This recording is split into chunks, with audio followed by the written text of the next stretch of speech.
What is up? We are here. Week 5, Justice League recap. Got my man Rod Wage having dark conversations. That's what some of us are having right now. Whether it's injuries or bad luck or just struggling with fantasy, man. Week 5, it starts to get really real. A lot of guys are finding out. We've got Gino, Mr. 305 on the show. Pleasure to have you, Gino. Appreciate you coming on board. And we got my main man, Mike. How you fellas doing tonight? Doing good, man. Doing good. Yeah, same, man. Just hanging out on ship, ready to head back. All right, man. Well, just before we get into the matchups, Gino, we always break down the matchups and just talk a little bit. We don't get too crazy into it, but we try to scratch the surface of the matchups, just talk about what went wrong, what went right, and then look forward to week 6, and we do a power rank. But just 5 weeks in now, with our league, I know, Gino, you play a lot of different leagues, and it'll be interesting to get your take on video. How do you feel about this league? Like, how is it different, and what are some of the things that you're seeing so far, 5 weeks in now? So let's talk about the majority of the leagues I'm in. Emphasizes the longevity of the structure in which you draft teams specifically, and a lot of those teams. On top of that, they're all super flex, which can account for a wide receiver, running back, tight end, or quarterback. So predominantly, it turns into a quarterback league, so to say. So, I mean, right off the bat, the one thing I know I've struggled with in this league, and this is not, just this year, but recent, traditionally standard leagues, regardless of IDP or not, there's not as much on the quarterback position as in recent past. Yeah. When you talk about standard leagues and the way we kind of have this one, it's really all about the running backs and what value you can get at them, and then averaging 2 or 3 wide receivers that can play each you every down, every snap, and get you anywhere between that, that 12 and 18 point threshold, which is really what it takes to kind of come out on top. It's definitely interesting to see how everyone does it, and and I like our league because it's so competitive and everyone's so divested and involved every week, with trades and the waiver wire and everything like that. That it really makes it interesting. But I think this year, I think this is about as competitive as I've seen our league as it has been in the last 5 years since we've had it, 6 years since we've had this league going. Yeah, this is year 7, and we added a couple things. You touched on some of it. With the IDP, it was definitely different. We adjusted a little bit of the scoring settings with the quarterbacks, and one of the things we did was we added fractional 0.1 for completion and negative 0.1 for an incompletion. So what that does is that takes the efficiency of quarterbacks and heightens it. There's kickers on 40-yard plays, 40-yard touchdowns. There's kickers on going over 400 yards, 450, 500, and then 600.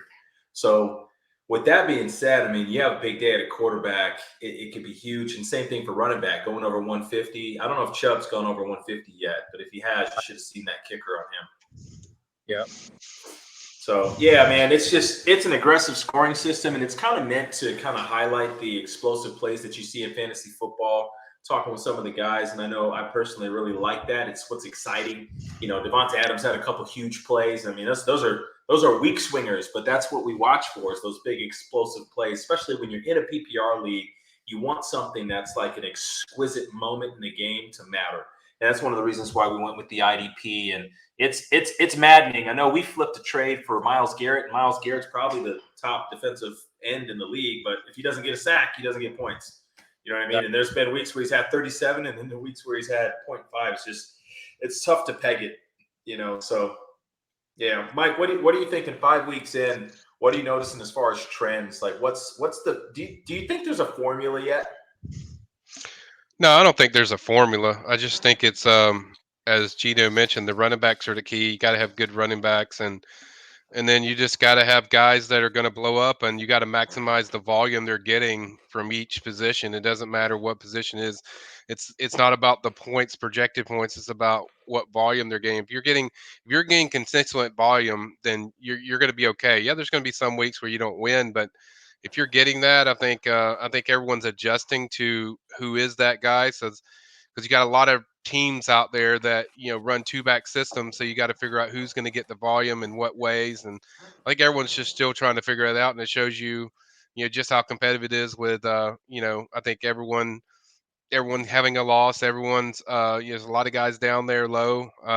Certainly myself, but I think it's just I think everyone's still trying to feel everything out. The IDP is certainly an adjustment. Like I said, you got to figure out a guy that's always around the quarterback. Obviously, like with my situation with Micah, he's a linebacker slash defensive end, so he gets a lot of kind of a little bit of everything. So you just got to find the guy that fits kind of where you can get some positive points from each position. I think everyone's still trying to figure that out and feel it out, and that's why we had so many teams that have high scores, and different people are getting the bag every week, and it kind of speaks to kind of how people are trying to feel all this stuff out.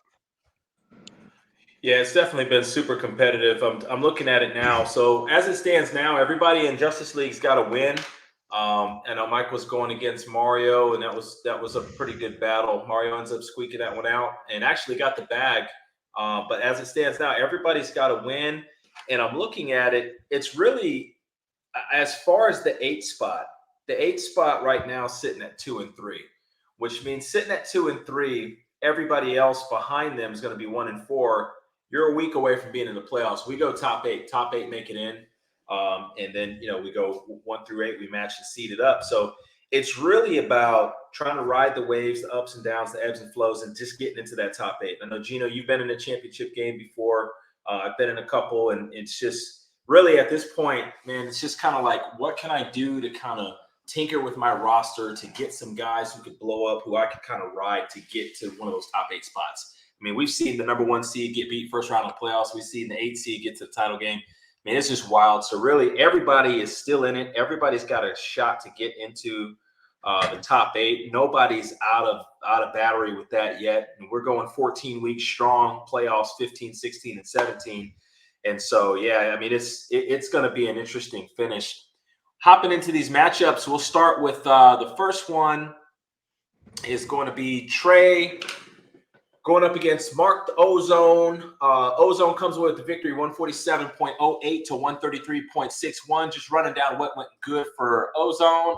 Quite frankly, Patrick Mahomes. I know, Mike, we were on the phone for a lot of the game. They pissed Patty off, didn't they? They did. And that dude turned it into evil Kermit. He was evil. I mean, he wasn't messing around. Went out there, great game. Just really turned it on, and that's always the fear when you're playing. I mean, I almost lost 2 of my leagues that I played in because the guy had Patrick. I mean, that's the fear when you're going to get some Mahomes, because when he gets in that mode where he just gets that look in his eye, I mean, he could just bury you with a million touchdowns, and certainly he exploded, and certainly that helped hurt Trey as far as pulling off his win. So it's tough. Mm-hmm. Yeah, so Mahomes goes off, has 45 points. And Gino, we'll get you to chime in too. If anything sticks out here, just chime in. Mahomes with 45, Sutton 14, Robinson continues to have a dud. I mean, Robinson's one of the most disappointing guys in fantasy. It's just not clicking. It's not just the Bears. I think the guy having serious separation issues, and he's just not an elite receiver like he was in Jacksonville. Just, I don't know what else to say about that. Fournette with 39. Connor gets hurt, only drops 8. Hawkinson, I mean, holy shit. Hawkinson has 47 points last week, Mike, as you know, 1.6 points this week. Amon-Ra was barely playing. They were missing Swift. You figure that they would go to him. I don't know what happened to the Lions. They get donutted 29-0 to Bailey Zapp in the upstart Patriots, 29-zip. I don't know. I'm a Lions fan. The whole family's from Detroit. We're knee deep in it. It just feels like it's never going to get better. That team just can't get out of their own way. Hawkinson dudded. Miles Sanders with 9 points. Robert Woods with 8. Lutz with 10. 7 for Bolton. Mark's bench went crazy. Taysom Hill with 43. 13 from Dontre Hilliard. 18 from Scantling. Could have been 800 if that dude could catch a football. And Hardeman with 13. So just an overall good performance. He actually had 95 points on his bench. We'll talk about that as we go. Looking at Trey, he got kind of not a dud. I don't think it'd be fair. I thought Lamar played well, but he didn't blow it up. It's when you get into these interdivision games, you're going to be a little rougher, a little tougher prime time. And Lamar played well. I mean, he missed a couple big throws. Could have had a monster day. He makes those 2 throws. But, 21 points. He still controlled the game, led a game-winning drive. Still, he's an improved player. Pittman, 13, 6 for Dobbs, 12 for Jones. That's a disappointing score. Aaron Jones, I thought would probably get higher into the teens or the 20s. Didn't happen. Etienne is a trade that Trey flipped, a good one. We'll talk about that when we get to your team, Mike. Etienne looks like he's starting to really carve into Robinson's role. Yep. Irv Smith, 9 points, 7 from Garrett Wilson, who's tapered off. That's 6 points and 7 points respectively for Garrett Wilson after a great start. I know, Gino, you traded Wilson away, and it looked kind of like it was going to burn you, but it really hasn't so far. So far, it hasn't. No, it has not. Yeah, it has not so far. Olave had a big day, 22 points, although Calvin Johnson called and would like to get a time machine so he could get that same call. Then maybe the Lions could beat the Bears once in a lifetime. And he gets 18 from Hufanga. Probably jacked that all up. And Zerling gets 8. Looking at Trey's bench, had 58 points in total. Alex Pierce looked like a nice little pickup. Kenneth Walker's a big story with the running back going down in Seattle, Penny, with a season-ending foot injury. Kenneth Walker's going to step into a role, and that's why Trey got him. It's a good stash, and it's going to pay off. Michael Carter gets 2 goal line carries despite only having 21 yards, gets 2 TDs. That's probably an anomaly, not going to happen each week, but he got 18 points this week. And Trey goes down to Ozone. Mike, you just played Trey. Trey's team's all over the place. Like, he could get a bag or he could get 100 points. One is just the most anomalic teams to play. I just never know. I usually lose to Trey when I play him because he goes off, but you just never know what his team's going to do. And you never know what trade he's going to flip. So his roster will be different this week, I'm sure. Yeah. I mean, well, you look at, you got Dobbs in there with 6.4, Garrett Wilson 7.20, and those are guys that, they're hit and miss some weeks. They're not guys that consistently. Now, Olave's certainly, been consistent, but they don't have a lot there at receiver, so you expect those numbers. And then Aaron Jones is just, that's an offense that, both backs seem to eat up. As you went through, Rico, you kind of see that they just eat up each other's value. So I think it's hard to have something there. So that's kind of just, Aaron's going to have some good weeks. So that's the good news for Trey. There's going to be weeks where Aaron, kind of blows up, but, and then, Pittman with a, nice performance, but you expect higher just because he is so elite. But, and again, he's got Matt Ryan, sorry ass thrown to him. So, who knows? He throws it to other team more than he does his team, but it's just a hit and miss with, you got several guys in there. Obviously, Etienne blew up that week. And, it's when you're dealing with 2 different backs in the backfield, which most people are, it's tough. But I just had a tough week, and certainly when you score 133, and I've been there, it's going to be pretty difficult to win. Yeah, so Trey drops that game to Mark Ozone. Moving on, we'll go to Saquon UC and Bomb Squad, and we got another. I wish I had an alarm to sound. We got another guy who just didn't set his lineup. I don't know if he missed it, whatever. Isaiah McKenzie sat, and he lost by less than 3 points. So he got a donut there. Probably could have played. Algier would have won. Could have played Amon-Ra St. Brown and could have won. I don't know what happened. I'll have to talk to Ant and see, make sure everything's good. But he drops it 142.40 to 139.89. He got 26 from Rodgers, 33 from Adams. Tough break on Adams. Adams almost caught the sideline ball, would have won him the week. And then Renfro and Adams collide on that 4th down play. Adams had the guy stacked, was looking to break outside, was looking to continue down the seam where he had him stacked. It's probably 6. Tough break. Hey, I don't know what else to say with that. Mixing with 13, you had Melvin Gordon now with the injury to Javonte in Denver. Melvin's going to have some opportunity. He made the most of it, had 16 points, has a fumbling issue, but got 16, 13 from Higbee. Devin Duvernay took advantage of Bateman, had 15. Got a donut from McKenzie because he didn't play, 12 from McManus, and got 4 from his IDP Lloyd, linebacker to Jacksonville. Looking at Saquon, you see Joe been snake bit at the quarterback position, man. Back-to-back weeks, lost Tua. The week before, lost Teddy Bridgewater, both to head injuries. Lost him early and got negative 0.2 points. Tough break, still managed to win. Got 14 from McLaurin, got 25 from Hollywood Brown. Saquon with another big performance, 23. Saquon Barkley, what do you guys take on Saquon? When I looked at the stats in the beginning of the year, I was like, Saquon might be like 1 of 1 on the year just because of his usage if he stays healthy. Yeah, I think the difference is the coach. I think Brian Dable's done a great job there. I think they haven't put everything on Saquon, and I've always said dudes on top of dudes is going to help you, and they've certainly found ways to get other guys involved. I think Richie James has certainly stepped up for them.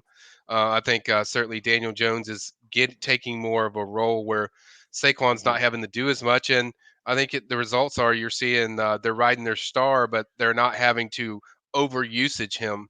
And that's kind of the difference of Saquon's special. We know he's a very elite player. Back when he played Penn State, he was freaking elite. But you gotta cater this stuff because if you don't, you run into injuries. And I think with Saquon, they just done a good job getting other guys around him. That's not a bad football team. That's a team that's certainly improving, and certainly Saquon's the guy that they're riding. Gino, do you believe Saquon can keep it up? Yeah, so I actually kind of agree with Mike in most instances. I mean, I think Saquon's in a unique situation. I mean, he's not in a good offense. Like, let's be honest. Like, Daniel Jones is not a franchise quarterback. None of their receivers are franchise wide receivers, but Saquon is a franchise running back. So he's going to inevitably see that volume week. So he's going to have opportunities to continue to shine, continue to score, and continue to put up points. So I think that always sets an advantage in every fantasy player's lineup whenever they're. So, I mean, he's awesome. He's incredible. He's likely, as far as talent-wise goes, probably a top 5 running back in the league. But I think he's probably in a bottom 5 or bottom 8 offense when it comes to NFL talent. So, again, you're solely riding on like the predication of like him just seeing volume week to week and him giving him an ability to score. Yeah, he's killing it. He's coming in. His projection is near 20 every week, and he's hitting it. He has 23. Another guy, I drafted him and just didn't want to keep him. Eckler's going crazy. 173 rushing yards. That's bananas. He drops 41. Joe's got the Barkley Eckler stack, and it's going crazy. And he ain't done because he's got Andrews, who I feel is the best tight end in football. 25 from Andrews, and then he ain't done. He's still got Harris. Now, Harris is a little bit of an enigma. He is in a truly, truly bad offense with a bad offensive line. Just went to a rookie quarterback, albeit a really talented one, Kenny Pickett. It's going to be interesting. You got to figure that Pittsburgh is kind of giving, Coach Tomlin a mulligan here because they don't have much to work with. Like, they're not going to be competitive this year. And I'm not sure what kind of year Najee Harris is going to have. Yeah, it's definitely not going to be a top 50 running back. I'll tell you. Yeah, I mean, a lot of it just depends on I guess the continuity with Kenny and those really good receivers they have. If they can open those guys up and they can really get some consistent volume, like say you get 6 targets to Deontay and 7 to Claypool, and you get some to Pickens, and you start opening up that offense, then I think Najee can break loose. But you have to loosen the other parts of that offense up for him to have. He's not gonna have a big year, but he could have a pretty solid year if you can open that offense. And I think they took the first step, which I think their ass should have done it a long time ago with Kenny Pickett, but they took the first step of playing him, and that's a good sign to have like 320 yards passing against a Buffalo defense. I think is really good. So I think that's a good start. Obviously, they're not going to be a team that's really powerful, probably in the playoffs, but if they can open up that passing game somewhat, that might loosen Najee up and have some big days. Yeah, he only gets a point from Herbert because Montgomery played, got 6 from Sanders, and didn't get anything from Bosa. But he manages to squeak out a win. He said his cheeks were tight. They should have been because an overturned call is what gives him the win. So Joe moves to 4-1. He's going to be number 2 in our power poll that we're going to get into later. Got a great team as it projects on paper, man. He's one of the highest projected teams in the league. He's definitely going to be tough out. Moving on, Gino, we're going to get into your matchup here. Yeah, we're going Corey versus Gino. Corey gets the win, 152.74 to Gino, 139.8. Not a blowout by any stretch of the imagination. It was competitive. Just going over your team, Gino, and I'll give you a chance to kind of talk about what's going on, what's going right, what's going wrong since we got you on here. Obviously, Russell Wilson's a huge disappointment. He had 13 points. Waddle battling a groin injury, couldn't really get off. New quarterback, lost his quarterback right in the first series, only 6 points. DPJ is kind of a dart throw, a guy who can kind of bust out, but he's kind of touchdown dependent. He's not getting the TDs yet. He still manages 11, which is solid. Nick Chubb's an absolute star, 29. McCaffrey's an absolute star, 25. That's kind of like core, and that's where a lot of your points came from. But there's another guy who's turning heads, and that's Dameon Pierce. He looks like an absolute beast. And he had 22 points, likely was a dart throw at tight end. I know we were bantering back and forth on Saturday about getting the tight end. It just is what it is. Tight ends are so scarce in this league. Judy gives you 10. Nick Folk goes just freaking ape shit with 20 points as a kicker. I don't know if I've seen that before. But what do you got? What do you got going on, Gino? Like, how are you gonna address this? I mean, your running backs, those top 3 running backs are monstrous. Yeah, so I mean, I'm kind of at an impasse because I really don't know what else to do at this point. I mean, myself, like others, have just been absolutely plagued by injuries and just, things that just anomalies that we don't really account for every week in fantasy football. There isn't too many people that account for Russell Wilson only putting up 12 points every week. And Jalen Waddle having a healthy season. Michael Thomas, I mean, he's on my bench. He's not helping me getting me a dub there. Roquan Smith, I chose to play Myles Garrett over him. 2 points wouldn't have done me much there, but I've kind of just slowly been plagued by this injury bug, and it's forced me to make a lot of decisions in my lineup, when it comes to trading for people and trading for capital that I really may not have wanted to do. As you know, I'm a really big proponent of, like the initial draft we do, like I dive really deep and heavy into the guys that I pick because I want to stick with them throughout the entire season, So it's been an absolute nightmare. I mean, injuries have completely screwed me over, as they have a lot of other dudes in this league, and so it's kind of just figuring it out from there and figuring out what we're going to do to fix it.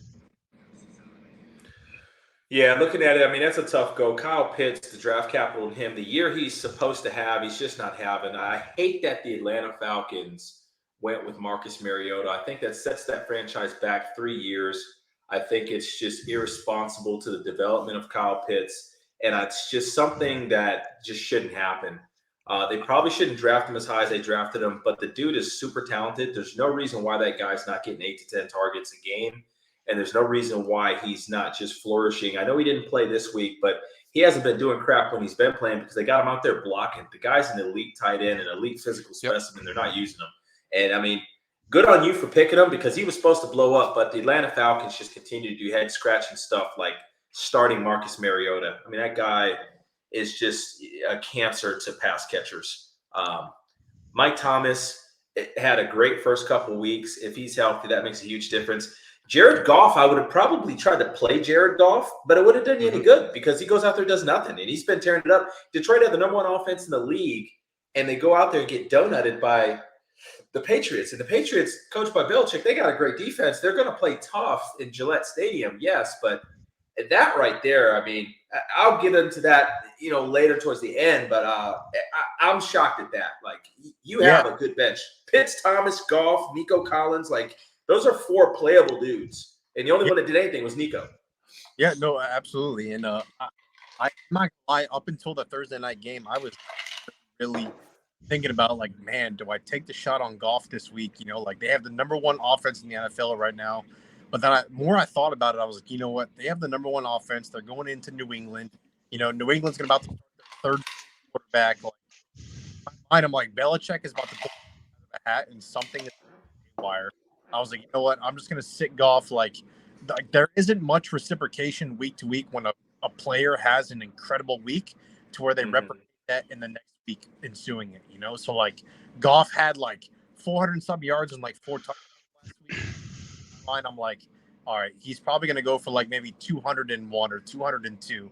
I was like, all right, I think Russ might have a better game than what I'm expecting Goff to have. And then little do I know, I played Russ and he didn't do jack shit for me, and then Goff comes in and does nothing else either. So I'm like, okay, I kind of still feel happy about that. But I mean, in a league as competitive as ours, if you have a quarterback throwing for 12 points, like you can't win. Like there's no way you win when your quarterback only puts up 12 points.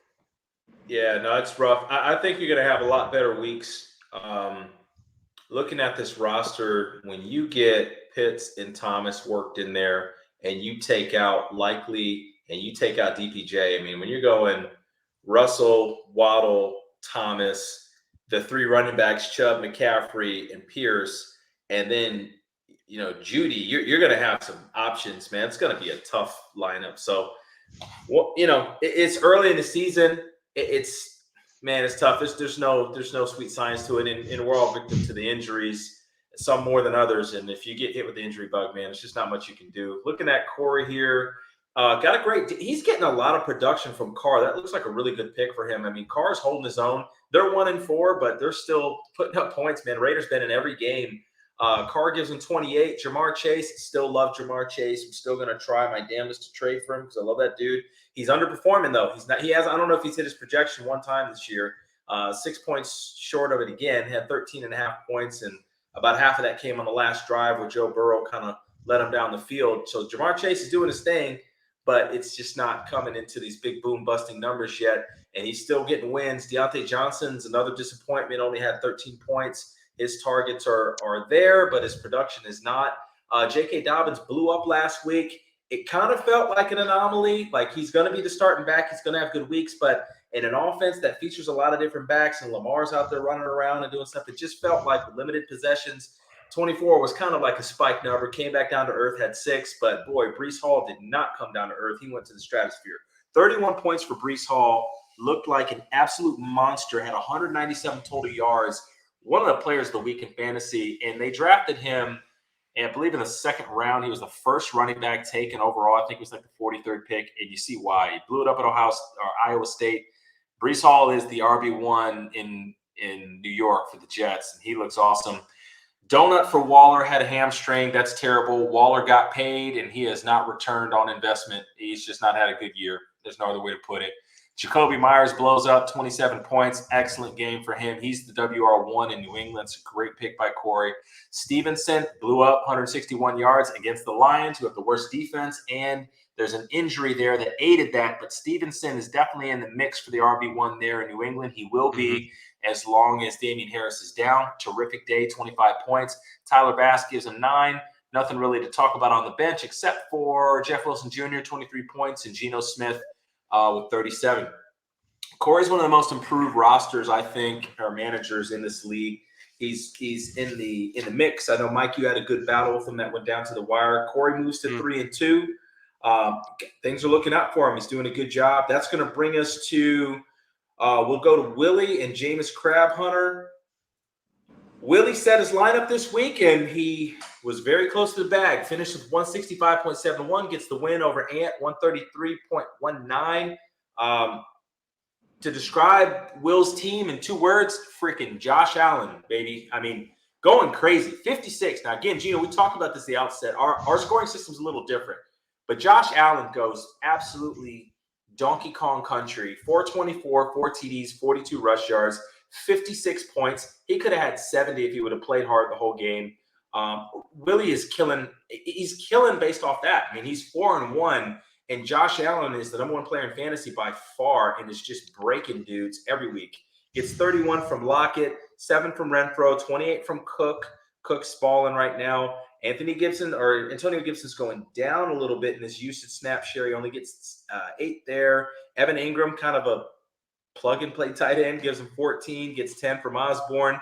Only 6 from Singletary. Devin Singletary did a great job last week, kind of flopped this week. 3 from Joseph and 3 from Diggs. Looking at the bench, nothing really crazy on the bench. And then going over Ant. Anytime you get a situation where you look down at the bench and you see a whopping 40, a 40 burger with bacon and cheese from Gabe Davis, that's got to sting. Has that happened to you guys before? Yeah, it definitely has. I mean, I think it was 2 or 3 years ago. I had a guy on the bench. I can't remember who it was, but I think I had a 30 or 40 burger. It definitely. Yeah, that's he had 18 from Hayden Hurst at a big homecoming. Hayden Hurst was drafted a couple spots before actually Lamar Jackson in the same draft, and then obviously he goes from the Ravens. I think he spent some time in Atlanta, ends up in Cincinnati, has a big game out there. That was on his bench. Starters, Tom Brady has a cool 31 points. Not going to get into all the BS surrounding Tom Brady. We'll just talk football, but the guy's still a top 10 quarterback in the league. He's proven it every week. Gets a win in Atlanta. Got a BS call, but boy, did we see some BS pass or rough in the passer calls this weekend. And Brady wasn't the worst. His was pretty bad, but it wasn't the worst. We'll talk about that a little later. Gets 8 from Thielen, 14 from Godwin. Naheem Hines does nothing. Damian Harris gets hurt, does nothing. Kelsey, good God, 36 points on 25 yards. You ever heard of that? That's very rare. He went no. I swear, like I thought he was going to score like 5 or 6 touchdowns the way they were going, but monster day from Kelsey, and then just was really hurt at the running back position. Is probably why he lost. Obviously, he had some guys that he could have played, but really just you look reasons why you lose, and that falls right into it. At the running back position, just guys just didn't help him. And obviously, if he plays Gabe Davis, he probably wins. But at the same time, it's a tough loss. It's really a guessing game of what you feel. And sometimes our feelings are good, and sometimes they suck. And this week it didn't work out. Little insider trader on Jameis. I won't say what a little birdie told me, but I've got a birdie that's pretty high up that knows some people pretty high up. And I don't know if Jameis is necessarily hurt. I think they're trying Dalton out. And it might be a little concerning because the Saints have won a couple games in a row with Dalton. I don't know when they go back to Jameis. And I'm only bringing it up because this is his backup quarterback. And at some point, he's going to need a backup. So it might be something interested. I know that's his namesake of his team. But, hey, man, I love Jameis to death, but you got to win. Got to take care of the football. And that hasn't happened for the Saints. And Dalton's done a good job. 39 points. The Red Rifle's doing his thing. So we're going to move on to what I called the game of the week. Mike, you thought so too. It was Eddie versus Merck, and it was a heavyweight battle. It was 2 one-loss teams, and it lived up to the billing. Eddie gets the win, 165.28 to Merck's 161.72, 2 of the stronger teams in the league. A guy that I'd have way up on my MVP ballot right now is Jalen Hurts. I freaking love Jalen Hurts. I think he's an excellent human being, and he has turned into a hell of an NFL quarterback. I know he got some buzz late towards the fantasy football playoff season 2 years ago, and then he had a game against Dallas where Dallas kind of ate him up with some turnovers. Then he kind of was okay last year, and this year he's blowing it up. What are your guys' thoughts on Jalen Hurts? Yeah, he's been really good, phenomenal. The offense is they've done a lot of good changes in their offense. Certainly, adding AJ Brown, I think, is a big deal because they didn't have a big receiver that could physically take, and then they could go top off things with, their top receivers like Devontae Smith, and then they could really ride these speedy backs that they like to use. They like to use 3 of them, and I think a lot of it's just making change on the offensive line, making changes on giving him more to work with. Obviously, Dallas Goedert's really good, but adding different pieces has really helped. And then he's grown as a player where he's not taking as many risks and throwing across his body like he was last year. And so he's been lights out. He's been tearing it up, and he's certainly one of the top fantasy quarterbacks out there. So he's done a great job. Gino, you got any thoughts on Jalen Hurts? Yeah, I mean, it's I'm probably gonna get some hate for this, but I think Jalen Hurts is a great example of a schematic quarterback. I think he's very good for win your Super Bowl. I mean, Lamar Jackson, because they're 2 totally different styles. I mean, both have football, but I think Hurts is just a product I think he's incredible with his legs, and I think he's okay enough to pass the balls to who he has wide receivers. Kind of guy that's going to lead their team down the field on a Super Bowl winning drive. That's a fair assessment. I think with Hurt, I think the NFL in some ways it's trying to change, and you're seeing more quarterbacks that I don't want to disrespect their ability to throw because Jalen Hurts can spin a ball.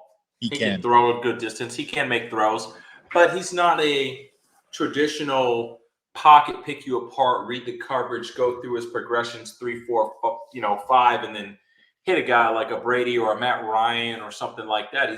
These guys are gifted athletically and they're schemed up to use it. I think the difference between Jalen Hurts, Lamar amazes me at his strength. I feel like Lamar is one of the strongest guys in the league per capita, like per size, not per capita, but just relative to his size. Like he's ridiculously strong. But Jalen Hurts, like I never feel like Jalen Hurts is going to get hurt, no pun intended. Like he's just a beast. Like he delivers the blow.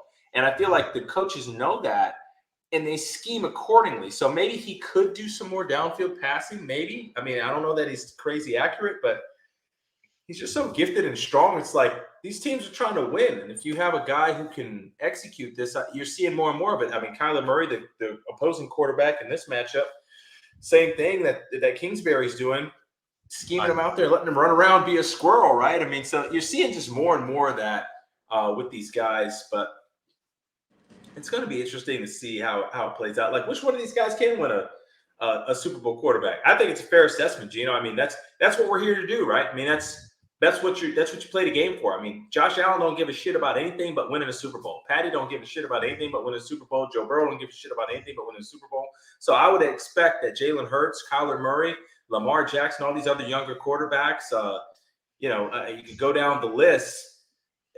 Trevor Lawrence, to name another one, Justin Herbert, they shouldn't care about anything but winning a Super Bowl and whatever their offense respectively feels like they need to do to maximize their skill set to do that. Jalen Hurts just happens to be a beast running the ball. Absolutely. Yeah, and you schematically just have to run what you're good at.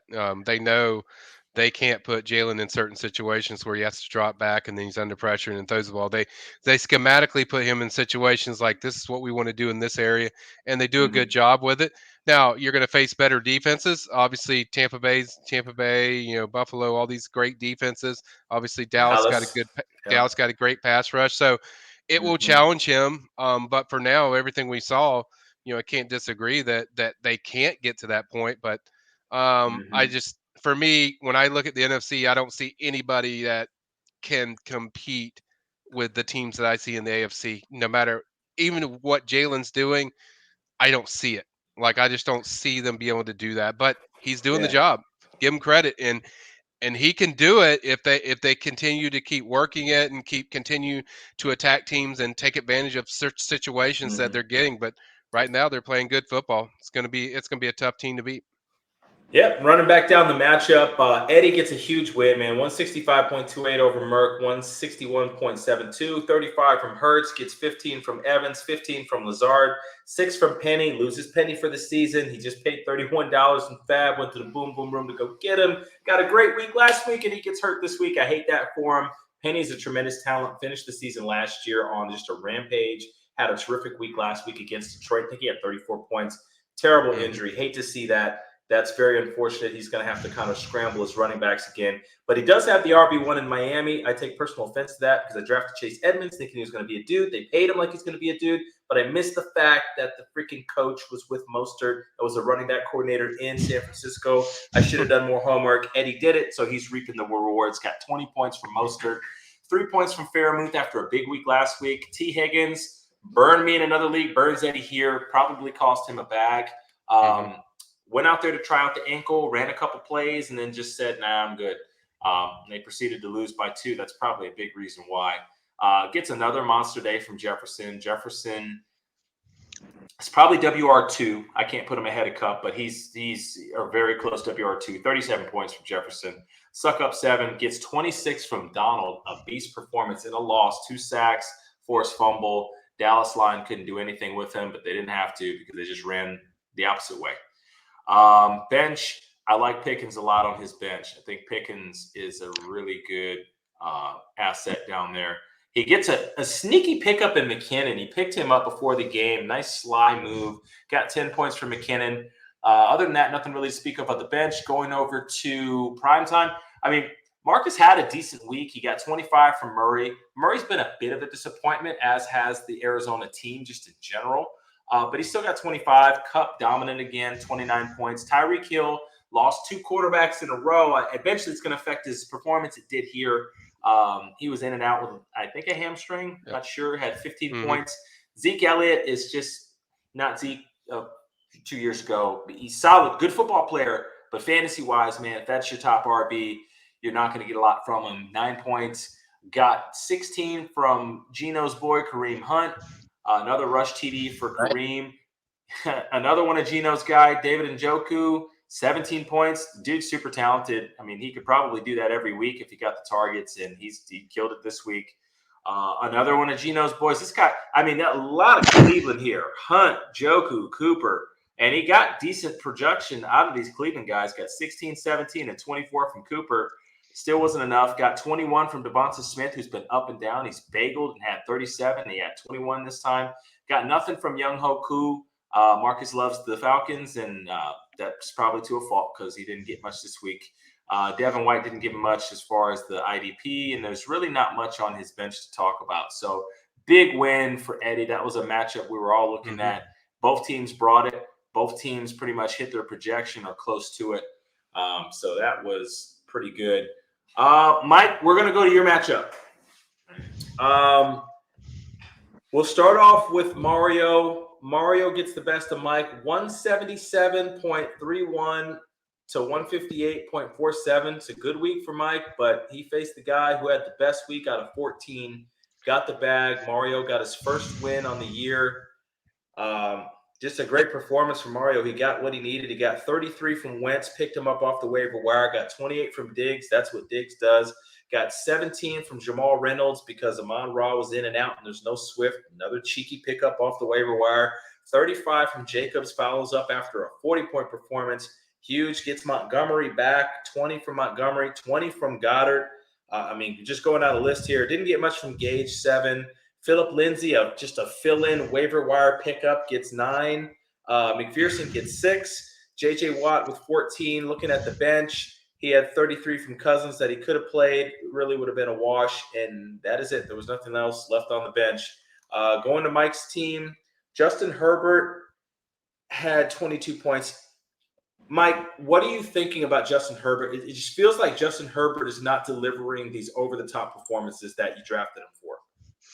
Well, he's been solid except for this week. I mean, before that, he's had a couple of dud weeks, which are, he had Jacksonville, we had 20, and then this week he had 21. Besides that, he has 3 games that are over 30. I'll take that any day of the week. You give me a quarterback gets you 30, you're getting everything you want. So for the most part, he's done it, but he has had a couple where it's lower, in 20s. But certainly, he's one of the guys I've been pleased with. I'm pretty much fine with him. Just the problem is the other guys are not picking up the pace when, you need a boost and a boom, and you had too many guys that were just, not booming, too many single-digit scoring. Yeah, looking at the team, DJ Moore with 12, a lot of stuff going on in Carolina. Fire Matt Rule, fire the DC. Baker Mayfield goes down for multiple weeks. They're bringing in PJ Walker. I don't know what the hell is going to go on there, but I know one thing. DJ Moore is a freaking heck of a talent. If they can get somebody to give him the ball, the guy can be lightning in a bottle. It's been 4 years in a row, 1,000-yard receiver. The guy's really good. Brandon Ayuk, you just don't know what the hell you're going to get with Jimmy. Like, you just don't know. Hit 10 points. You just don't know what you're going to get with Jimmy, man. Brandon Ayuk, super talented too, but it's just that San Francisco offense is weird. I suffer from it. I got Debo. I think Debo gave me like 12 this week or something. Like, it's a weird offense. It kind of makes you angry. Kamara boomed. Kamara looks like he's going to keep booming. 27 from Kamara, big performance. And then there's an oasis, and I know this is where your frustration's coming from. 7 from Jamie. The Etienne thing's going to be a problem. Gesicki gives you 5. That was just kind of a fill-in. Not much you could do there. And then Corey Davis gives you 7. When they scored 40, it's like they scored 40. You figured Davis would get in on it. It just didn't happen. Yep. And then you got a nice day from Mike Williams. No Keenan. Not sure how long Keenan's out, but Mike's been crushing it. 26 points there. Tucker did his thing. Game winner in Baltimore. He's obviously the best kicker in the game. And then Parsons did his thing. Got 26. You look at the bench. You got 17 from Pollard, 12 from Claypool, 17 from Benjamin, 13 from Boone. Mm-hmm. You got Odell Beckham stashed there. If you can hold on to him, that looks pretty cool. And you got a couple people on IR. Like how are you going to shake this up, Mike? Where are you going to get these points from? Well, I mean, obviously I've already in talks with several people just kind of seeing what value you can get for some of these guys that I think while they have value, I need help immediately as far as help. So, and then that's why I picked up Boone, and that's why I picked up, Benjamin, because these guys, especially Benjamin, I'm very high on Benjamin. I think that's guy's going to be formidable here. Now, James Conner's kind of banged up, starting to get kind of what you want there. You starting to give him more carries. And so I like Benjamin a lot. I think that's a guy that can certainly do some things, but you gotta find more elite guys where I can add points, because everyone is going hellaciously crazy when they play my team. So I have to just maximize everything I have. And I think I did pretty much that, except for the not playing Pollard over Davis, but I still would have lost, but it would have looked cooler. But I think that's really the only thing I could have done this week. But just got to figure it out and see what the value is and see what I can do with some trades, and maybe get some value off a couple of these guys that you could really boom this roster up, because they're on the verge of when they're cooking, when Micah's getting points and this offense is cooking, where they, you get the explosive days from guys like Robinson and Davis, and then in Kamara and Williams. I mean, you build your team around. I think it's kind of similar to what Gino has. Gino has like 3 or 4 guys that are really explosive, and you want to build around those guys. You just need guys that can fill in the void to get you a 12 or 11 spot or 13 spot. And if you can do that, you're going to have big weeks and you're going to win more. And that's kind of what I'm focused on, of, kind of maximizing these guys that are kind of just not doing the job, and maybe get a trade and get a more elite guy. And that could really boom up my roster. Yeah. And I mean, just looking at it, it was 19 points. I mean, it's frustrating, but it's kind of a positive to look and say, well, what if I would have done this? And I mean, if you do look at it, you have a couple flex spots. You have a running back spot and a flex spot. If you sub out Robinson, which nobody would have done, we did play Jamie Robinson, but I'm just saying the overall strength of the team. If you put Pollard in there, you're plus 11. And if you take Corey Davis out and you put Benjamin in there, you're plus 10. That's a win. Yeah. And it's just one of those things. It's like guessing who to play and how to, I mean, it's just tough. It's tough. And this whole league's tough. That's why, that's why I love playing in the league. Yeah, I bitch about it and I'm frustrated, but at the same time, it's just, you just it really works your mind. You just got to figure out what works the best. And then, like I said, guys that they have high value, they have high projectility as far as what they get, but maybe just finding a few guys that, can get more, maybe a 1 guy for a 2 guy that you can get more explosive stuff for, and it'll really balloon your team up. And so weeks you're getting 160, you get 180, 190. So that's kind of what I'm looking at. Yep. Well, it didn't happen this week, so just reloading it up next week. Last matchup of the week was me and Trent. Wasn't all that exciting. 148.58 to 106.49. Not a particularly good performance by either team. Both of us fell short of projection. Trent fell really short. Jacksonville had a rough day. You got 16 from Trevor Lawrence, only got 3 from Kirk. That's crazy. Only got 14 from Curtis Samuel. Consistently a great performer for him. He got him in a trade. It was a pretty good move because Curtis was good. He got Jamal Williams only got 6 with no Swift, but that's in New England. They balled out. Only got 8 from Clyde Edwards-Helaire. Kind of had a feeling that Clyde wasn't going to go crazy this week for some weird reason.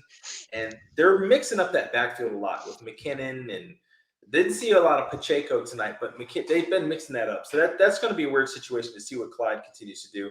Schultz tried to give it a go, got a donut from Schultz. He was out there. It just really couldn't do anything. 6 from Brandon Cooks in just a defensive battle against Jacksonville. Got 20 from Marvin Jones Jr., picked him up late. That was a great performance. Got 17 from Carlson, 17 from Brian Burns. Looking at the bench, really didn't have much going on the bench. Could have played Jimmy Garoppolo, would have been a little bit better. Jimmy at 26. Looking at my dudes, Joe Burrow, decent day, 24 points. Deebo Samuel, lackluster, 12 points. Had like nothing at halftime. Metcalf continues to be a revelation, 21 points. That's his third straight week of 20-plus points, I believe. And I got him at a really cheap price in the draft, and I was really bullish on him. A lot of people were low on him. That dude's a freak. Like, as far as physically what he's capable of doing, he's a top 10 receiver in this league, and he's starting to really kind of show it. So really pleased with what I'm getting from him. Made a trade with Henry. Henry's balling 29. Hopefully he can stay healthy. A.J. Dillon did freaking jack shit, had 3.9 points. That's killing me. Kittle have 8.7 points. That's killing me. CeeDee Lamb with 11.3 points. That's killing me. I played Boyd because I got some injuries going. Jonathan Taylor's down, so I get 7 from Boyd. I get 3.9 points from Matt Gay, the kicker. Just the Rams look terrible. Do get a huge day from Max Crosby. That guy is absolutely balling. Had 2 sacks, 3 TFLs, 4 tackles solo. He's been balling on the bench. Didn't really have anything to brag about. Kenny Pickett with 19 in Buffalo. Other than that, it's a bunch of bench fillers. Chase Edmonds did nothing. I think he got 1 carry. Mooney had a great one-handed catch, but Justin Fields can't complete 4 passes. Gainwell needs an injury before he's really going to start cooking and shaking. Really nothing else to talk about. So moving on to our power ranking, and we'll talk about the projections for next week. I've got Eddie sitting in the number 1 spot at 4-1, followed up by Joe at 4-1, followed up by the Tribe 4-1, followed up by Willie at number 4, 4-1. So those are our 4 4-1 teams right now. And some good luck, some balls bouncing in the proper direction for that to happen. Those are the 4 4-1 teams. Merck falls to number 5 at 3-2. Anthony Macides 3-2 at 6. Corey moves up to the 7th spot at 3-2. Trey falls to the number 8 spot at 2-3. Mark's 2-3 at 9. Ant's 2-3 at 10. Mario gets his first win, bumps up to 11 at 1-4. Gino 1-4 at 12. Mike 1-4 at 13. And Trent is 1-4 at 14. So the way it breaks down, we have 4 4-1 teams, 4 1-4 teams, 3 3-2 teams, and 3 2-3 teams. It's dead even. I mean, we've got a middle, we've got a bell curve, and we've got a lot of stuff that can shake and change. Looking at these rosters, I don't see a ton of separation. I wanted to peg Eddie's as probably the best on paper, but I'm a little concerned with the running back loss with Penny. Joe's looks really good, but he's got quarterback issues. I don't like Dak. I don't like Tua. I don't like these quarterbacks that he's got. That's a little concerning. Mine, I've got to see if these guys can get healthy. Looks good on paper. Don't like my depth. Willie, he's got Josh Allen. Freaking nothing else matters. Merck, he's got Tyreek Hill, Cooper Kupp. Nothing else really matters. Miss City's got a solid team. And all these guys, then you kind of get to this mix where I would even bring – I think Trent's roster needs some work, but Mike, I would even bring yours up. I would take the 6th spot and the 13th spot and jobble that shit all up. Like, it's like everybody's roster is like right about even from like 6 on to 13. And it's going to be interesting to see what trades and what shakes are made to kind of, either band that together or create separation. Do you guys have anything in mind for your particular team, either Gino or Mike, that you're looking to do to try to edge ahead of that pack? Really, for me, it's just maneuvering. I feel there's one trade that I think if I can get a few guys for one elite guy, I think that will balloon my team of where I want it to be. Outside of that, it's just figuring out what the right matchup is and what how comfortable I'll be with that guy. But outside of that, I think that's the main thing. That's the main goal for me. That will really change my roster if I can do that. What about you, Gino? So I'm kind of at an impasse, man, because I really like my team and where it's at. I mean, I have the 5th most points scored, but I have the 2nd worst record, so it's kind of like weird for me, It's right. I really just need my guys to get healthy. Like that's really all it is. Is like I feel like if my guys can get healthy, then I have a decent chance to at least compete for the playoffs.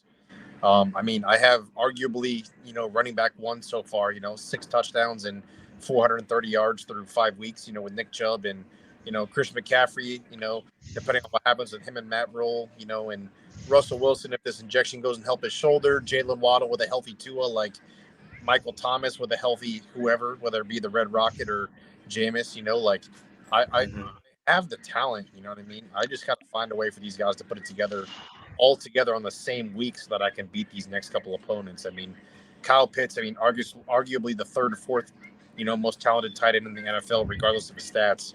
Like I just got to get these guys to put it together on a weekly basis all together and then go out there and show. I mean, I'm not really in a like I'm not really wanting to go out and trade any of these guys because I'm pretty content with what I have.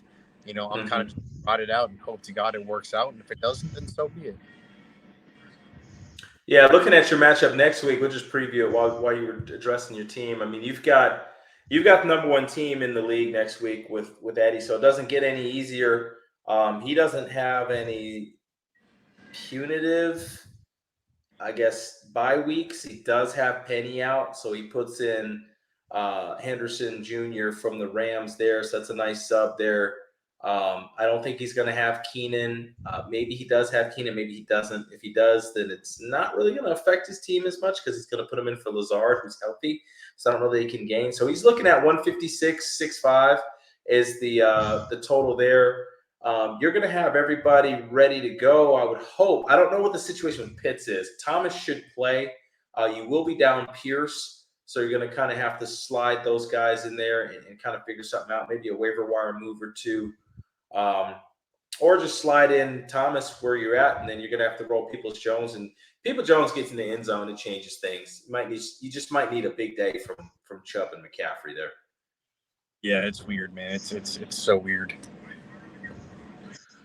Yeah. So let's go, Mike. We'll look at your matchup. You've got Anthony Masidi. Looking at the bye weeks of consequence, there is a big one. No Devontae Adams. So he's not in the picture. That's going to be pretty helpful. Looks like you're going to have a full roster. See, move and shake and put the guys in, and it's another week. See what happens. Yep. That's all you can do. That's all you can do at this point. So I mean, it's going to be close. It's going to be close. He's going to take out. I'm looking at his roster here. He doesn't really have Amon-Ra St. Brown's also on bye. So his top two receivers are on bye. Well, two of his top two because he's got A.J. Brown too. So he's going to have to play a lesser guy at receiver, either Dortch or Algahor, probably who will play.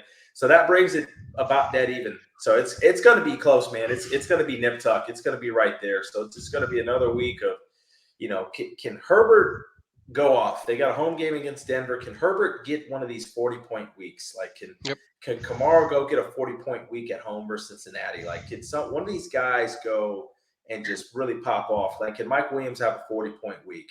That's going to be the difference. Get one of these guys to really pop off.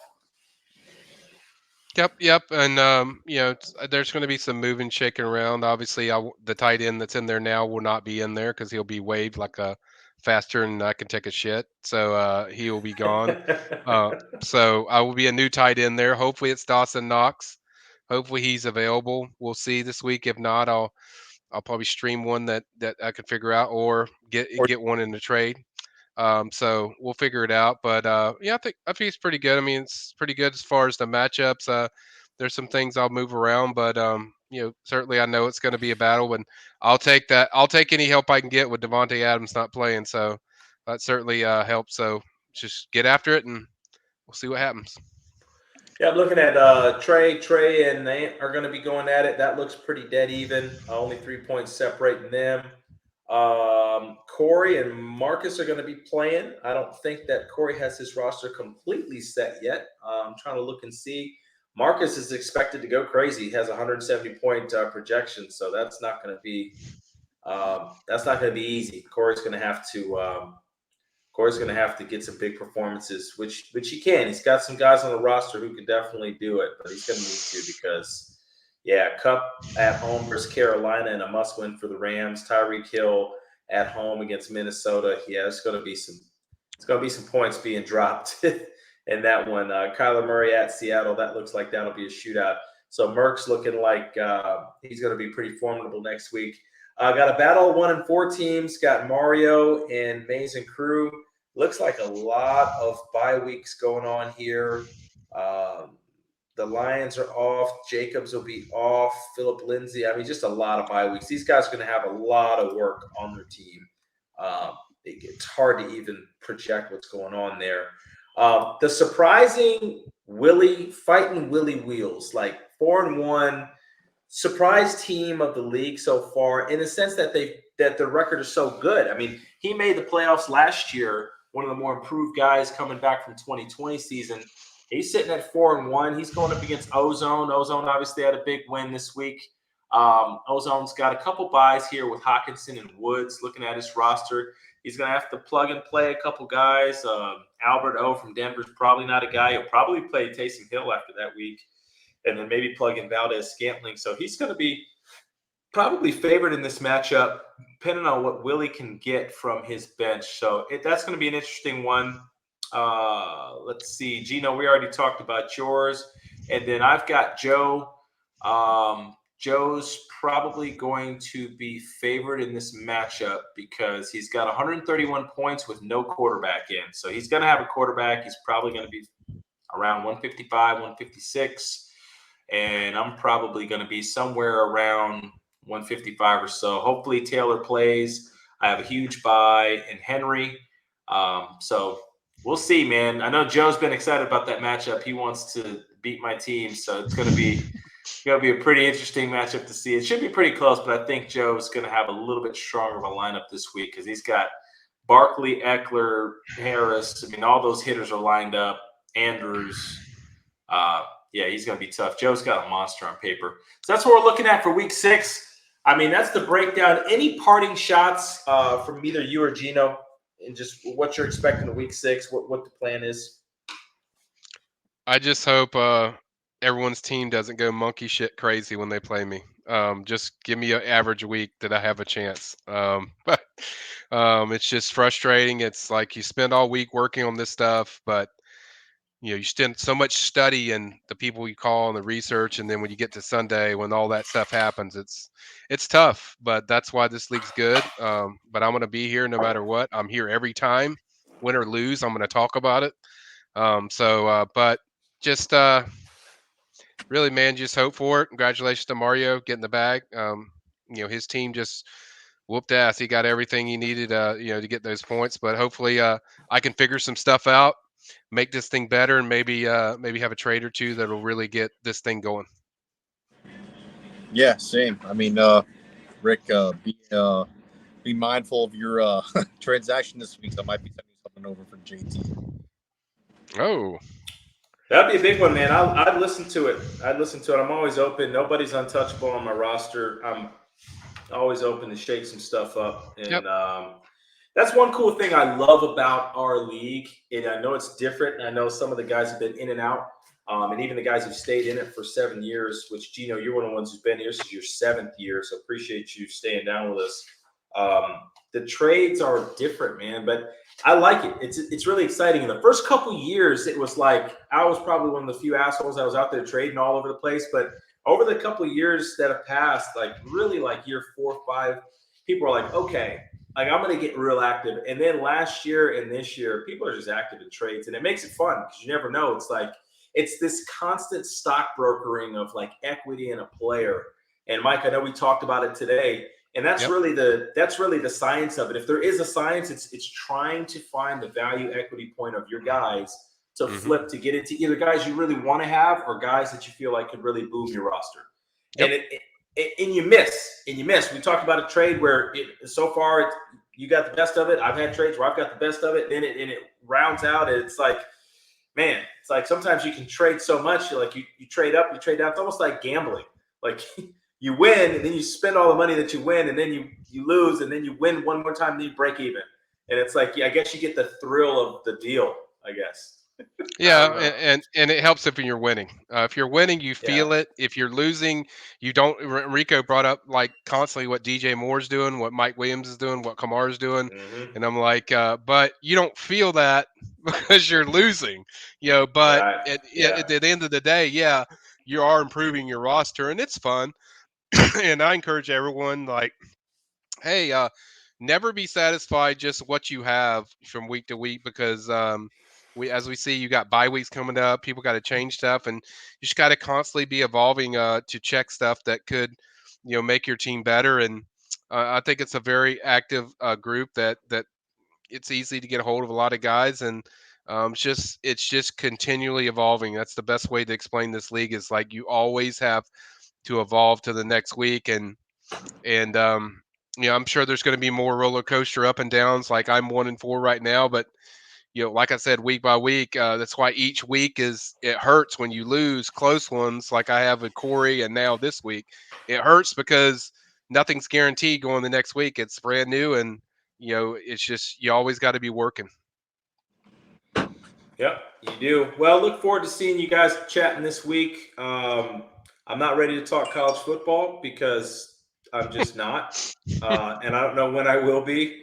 I'm done talking crap, but we will be talking fantasy football, man. So, Gino, I'll be chatting with you. We'll see everybody else that catches the show, man. Love to have you on if you guys can. I know it's late. We do this after the Monday Night Football, man, but love to get everybody on. Gino, appreciate you rocking with us. Gino serving our country, United States Marine Corps. He's on ship right now, so we definitely appreciate your service and what you continually do on an everyday basis. It's always great to have you. And that's why we have a little bit of communication issues because he's on ship right now. So if it came in choppy, that's why. So, all right, brothers, it was great. Love you guys. I'll see you guys soon. You guys take care. Signing out, Justice League. Week 5, Week 6 is on the horizon. Let's go. All right, boys. Love you guys. Talk to you later. See you, bud.